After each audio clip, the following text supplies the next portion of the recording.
coast clear. This is Irv Chapman, ABC News, Moscow. Mr. Nixon, during his busy day preparing for Moscow, managed to find time to pay a surprise visit to wounded Governor George Wallace at his Maryland hospital. Steve Bell reports. Even members of Governor Wallace's staff were unaware that President Nixon planned to visit Holy Cross Hospital this morning. The president spent nearly 20 minutes with the Alabama governor, talked briefly with Mrs. Wallace, then with newsmen. He's very alert, and as far as his spirit, it has not been depressed by this terrible event.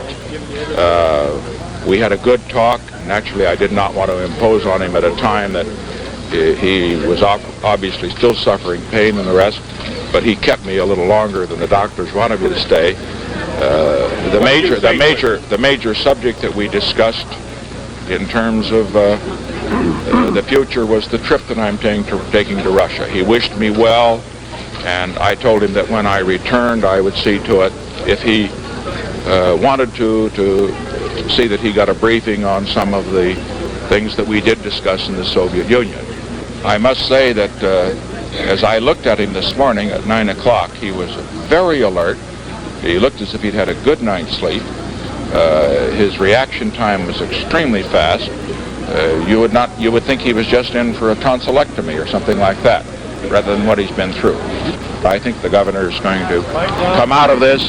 I don't know what the physical damage will be, but the most important thing, nothing's happened to his head, and nothing has happened to his heart. After the president left, Wallace marked 2 more recovery firsts, sipping half a bowl of broth and sitting briefly in a hospital chair. Meanwhile, the presidential motorcade had moved on to Walter Reed Hospital and a visit with wounded Secret Service man Nick Zarvis. This time, the president made a promise while accompanied by Bob Taylor, head of the Secret Service White House detail. I told him, and in the presence of Mr. Taylor, that just as soon as he recovered, that he was to get whatever assignment that he wanted, that he and his wife and family should go where they wanted to go. Matter of fact, I just had in mind, Bob, you might send him to Key Biscayne. Send him to Key Biscayne. That's a very good assignment for a fellow to recuperate, this fellow. Yes, sir. How about that? Huh? Sir, sounds good to me. He wants to go there, or he could go to San Clemente. Either place, okay? That's even better. Yes, sir. Done. Fine, wherever he wants to go. The president said Agent Zarvis, wounded in the throat, had a 100% chance of regaining his ability to speak. Steve Bell, ABC News, Washington. 2 other persons suffered slight wounds in Monday's shootings, a Wallace campaign worker and Captain E.C. Dothard of the Alabama State Police, who had been helping to protect Wallace. Today in Montgomery, Alabama, Dothard met with reporters, including ABC's David Snell. Captain Dothard told of heckling and rock throwing at an earlier Wallace rally last Monday, but said the crowded Laurel had given security forces no cause for concern. We had no heckling to amount to anything. Seemed like all the people there were supporters. Had a little isolated heckling, nothing thrown at all.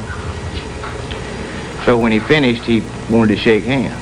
Well, he asked, he made the statement almost in the form of a question, like he would, I'd like to shake hands.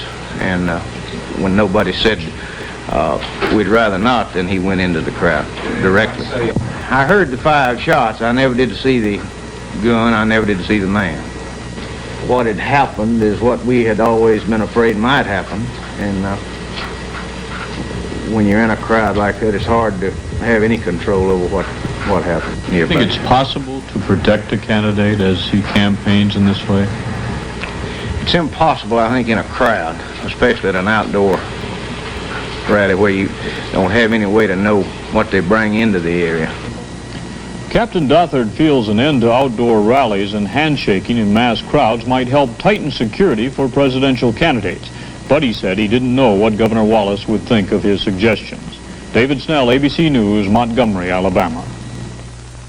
The accused gunman in the Wallace shooting, Arthur Bremer, apparently has spent some time traveling in the vicinity of more than one of the political candidates. It has now been discovered that Bremer stayed at the Waldorf Astoria Hotel in New York on April 7th and 8th when Senator Hubert Humphrey was scheduled to be there. For some unknown reason, however, Humphrey changed plans and stayed elsewhere. Authorities